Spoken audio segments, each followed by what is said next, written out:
जादुई घड़ी की कहानी। एक छोटे से कस्बे में रवि नाम का एक लड़का रहता था। वह 8वीं कक्षा में पढ़ता था और हर वक्त जल्दी में रहता था।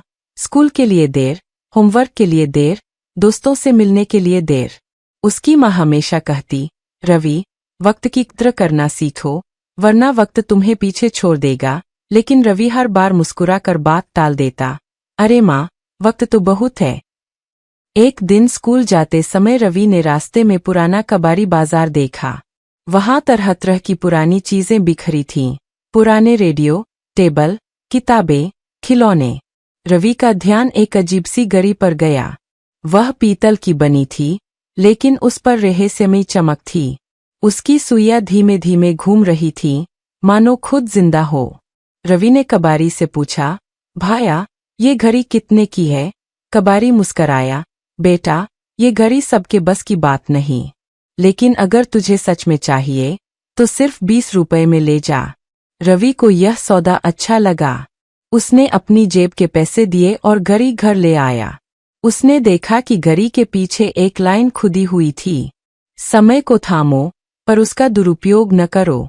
रवि को यह बात कुछ समझ नहीं आई। उसने घड़ी अपने कमरे में रख दी। रात में जब वह होमवर्क कर रहा था, उसने सोचा कि अगर समय थोड़ा रुक जाए तो काम पूरा हो जाए। जैसे ही उसने यह सोचा, घड़ी की सुइयां रुक गई और पूरा घर शांत हो गया। बाहर का पंखा, घड़ी की टिक टिक, यहाँ तक कि माँ की रसोई की आवाज, सब थम गईं। रवि चौंक गया। उसने खिड़की से बाहर झांका। सड़क पर चलते लोग मूर्तियों की तरह जमे हुए थे। क्या सच में समय रुक गया? उसने खुद से कहा। उसने मुस्कराते हुए कहा, वाह, अब मैं जो चाहूँ कर सकता हूँ। पहले तो उसने मजे किए। उसने अपनी कॉपी पूरी कर ली, किताबें पढ़ ली और फिर रसोई में जाकर अपने मन की मिठाई खा ली। जब वह घड़ी की सुइयां फिर से चलाता, सब कुछ सामान्य हो जाता। उसे बहुत मजा आने लगा। अब जब भी उसे आलस आता या देर होती, वह घड़ी का जादू चला देता। लेकिन धीरे धीरे रवि का स्वभाव बदलने लगा।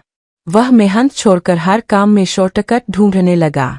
परीक्षा के दिन भी उसने घड़ी का समय रोककर सारे उत्तर कॉपी कर लिए। उसके नंबर अच्छे आए, लेकिन अंदर से उसे कोई खुशी नहीं मिली। एक दिन गांव में बड़ा उत्सव था। रवि ने सोचा, अगर मैं वक्त रोक दूं, तो मेले के सारे खेल अकेले खेल सकता हूँ। उसने घड़ी का बटन दबाया और समय फिर थम गया।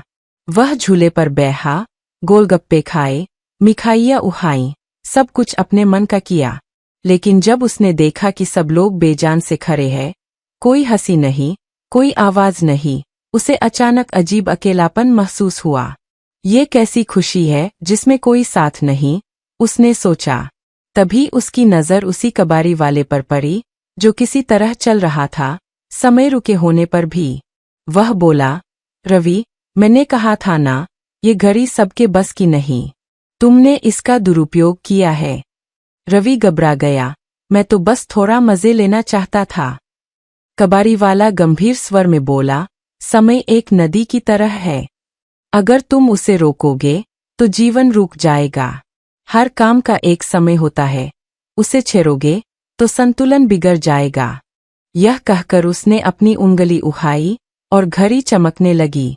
अचानक सब कुछ घूम गया। रवि ने महसूस किया कि वह फिर अपने कमरे में है, लेकिन घड़ी गायब है। उसकी माँ दरवाजा खटखटा रही थी। रवि, देर हो रही है स्कूल की। रवि ने देखा कि अब उसकी पुरानी आदतें उसे खुद खटकने लगीं। उसने जल्दी से तैयार होकर कहा, माँ, आज से मैं वक्त पर सब करूँगा। उस दिन के बाद से रवि ने कभी देर नहीं की। वह पढ़ाई में मन लगाने लगा, दोस्तों की मदद करने लगा और हर काम सही समय पर करने लगा। कुछ महीनों बाद वही लड़का, जो हमेशा देर से आता था, अब स्कूल का टाइम कमेटी मॉनिटर बन गया था। रवि अब समझ चुका था कि समय का असली जादू उसे रोकने में नहीं, बल्कि उसे सही ढंग से जीने में है। कहानी की शिक्षा, मोरल ऑफ द स्टोरी। समय सबसे बड़ा जादू है। जो उसे संभालना सीख जाता है, वही जीवन का सच्चा जादूगर बन जाता है। समय का सम्मान करो, क्योंकि एक बार गया वक्त कभी वापस नहीं आता।